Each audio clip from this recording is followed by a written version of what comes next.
జ్యోతిష్ మిత్రులకు నమస్కారం.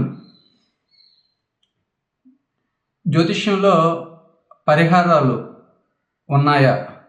ఉంటే ఎందుకు పనిచేయడం లేదు? దానికి గల కారణం ఏంటి? అలాగే ప్రతి ఒక్కరు కూడా పరిహారాలు చేసి ఆ పరిహారాలు చేయడం వల్ల ఏ ఉపయోగం లేకుండా విసిగిపోయి ఉంటే వాళ్ళ కోసమే ఈ వీడియో ప్రత్యేకంగా చేయడం జరుగుతుంది. రెమెడీస్ అనేది ప్రస్తుత కాలంలో గ్రహాన్ని పట్టుకొని వాళ్ళకి రెమెడీ చెప్పడం జరుగుతుంది. ఎంతమంది అయితే మనకి ఈ ప్రజలు ఉన్నారో వాళ్ళందరికీ కూడా ఈ 9 గ్రహాలే ఉంటాయి. ఈ 9 గ్రహాలు కూడా వాళ్ళ యొక్క దశలు అంతర్దశలు వచ్చేటప్పుడు ఆ గ్రహాలకి ఒక రత్నం పెట్టుకోమను, లేదనేసి అంటే ఒక రుద్రాక్ష పెట్టుకోమను, లేదనేసి అంటే దానికి తగ్గ పరిహారం చేయమని చెప్పడం జరుగుతుంది. ఇది పూర్తిగా పరిహారం చేసే పద్ధతిలో విరుద్ధమైన పద్ధతి. ఇది ఇప్పటి వరకు కూడా అసలు సీక్రెట్స్ అనేది మన పురాతన ఋషులు ఏ విధంగా మనకి అందించారో అది ఇప్పటి వరకు రాలేదు మనకి. అందువల్ల మనకి ఏంటంటే పురాతన కాలంలో రత్నాలు పెట్టుకొని, రుద్రాక్షలు పెట్టుకొని, ఇంకేదో డబ్బులు ఖర్చు పెట్టి చేసే పద్ధతులు పురాతన కాలంలో ఏవీ లేవు. కానీ వాళ్ళు ఆ రెమెడీస్ చేయడం ద్వారా చాలా ఉపయోగకరమైన సంతోషాన్ని పొందగలిగారు. కారణం ఏంటంటే ఆ ఇచ్చే వ్యక్తి ఎవరైతే జ్యోతిష్యులు లేదనేసి అంటే ఈ సబ్జెక్ట్ తెలిసిన వాళ్ళు ఉంటారో ఆ ఇచ్చిన వ్యక్తి యొక్క నాలెడ్జ్ అపారమైంది.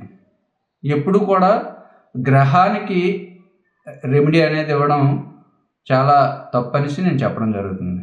మరి రెమెడీ ఎలా ఇవ్వాలి? రెమెడీ ఇవ్వాలి అనుకుంటే ఏదైనా ఒక భావం అంటే 12 భావాలు ఉంటాయి. 12 భావాలు కూడా ఏ వ్యక్తికి కూడా సమానంగా ఉండవు. ఒక్కొక్కరి లగ్నం ఒక్కొక్కటే అవుతుందన్నమాట. ఆ లగ్నంని బేస్ చేసుకొని ఈ 9 గ్రహాలు కూడా వేరే వేరే హౌసెస్లో ఉండడం జరుగుతుంది. ఇప్పుడు మనం గ్రహానికి ఇవ్వాలా లేదనేసి అంటే భావానికి ఇవ్వాలా రెమెడీ? నేను ఈ 10 సంవత్సరాలు చేసిన రీసెర్చ్లో భావానికి మనం రెమెడీ ఇచ్చినట్టయితే 100% మనకి ఉపయోగం కలుగుతుంది. గ్రహానికి ఇస్తే ఒక్కొక్కసారి ఫేవరబుల్ కలగవచ్చు, ఒక్కొక్కసారి ఫెయిల్ అవ్వచ్చు. మ్యాక్సిమం ఫెయిల్ అయ్యే ఛాన్సెస్ ఉంటుంది.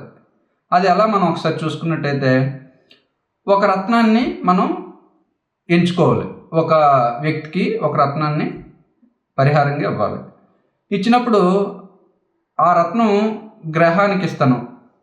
ఒక ఉదాహరణగా గురుగ్రహానికి మనం రెమెడీ ఇద్దాం.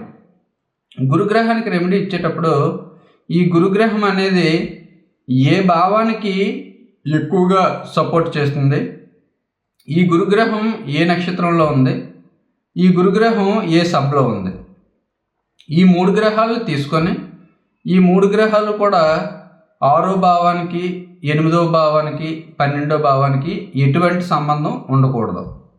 అది వేదికలోనైనా లేదనేసి అంటే కృష్ణమూర్తి పద్ధతిలో అయినా లేదనేసి అంటే వెస్ట్రన్ థియరీలో అయినా ఈ 3 భావాలకి ఎందుకు కనెక్షన్ ఉండకూడదు అనేసి అంటే 6వ భావానికి కనెక్షన్ ఉన్నట్టయితే ఈ గురునికి ఇచ్చిన రెమెడీ ద్వారా దాన్ని ఇంకా ఎక్కువ చేయడానికి అంటే మనకి ఉన్న సోర్స్ని ఎక్కువ చేయడానికి రత్నాన్ని ఉపయోగిస్తుంటాం. అంటే అతనికి ఫర్ ఎగ్జాంపుల్ 6th హౌస్కి గురుడు కనెక్షన్ అయి ఉన్నారు. కనెక్షన్ అయినట్టయితే 6వ భావం ఏం చూపిస్తుందంటే రోగాలను కలిగించే భావం, అంటే వ్యాధిని కలిగించే భావం.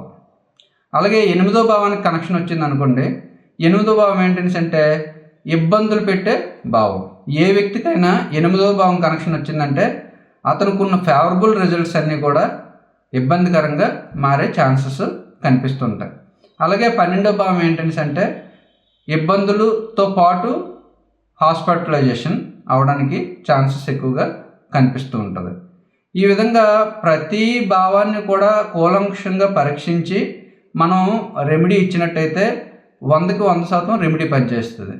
అంతేగాని రెమెడీ లేదు, రెమెడీ చేయలేము అని అనడానికి ఏమీ లేకుండా ఎస్పెషల్లీ కృష్ణమూర్తి పద్ధతితో పాటు వెస్ట్రన్ పద్ధతిని ఉపయోగించి ఏ గ్రహాలు ఈ ప్లానెట్కి దశానాథుడు అవనివ్వండి, లేదనేసి అంటే భుక్తినాథుడు అవనివ్వండి, ఈ ప్లానెట్స్కి ఏ ప్లానెట్స్ హిట్ ఇస్తాయి, ఎన్ని డిగ్రీల్లో హిట్ ఇస్తుంది, ఏ భావాలకి హిట్ ఇస్తుంది, ఇవి మనం చాలా జాగ్రత్తగా గమనించినట్టయితే బ్యూటిఫుల్ రెమెడీ మనం ఎదుటి వ్యక్తికి ఇవ్వచ్చు.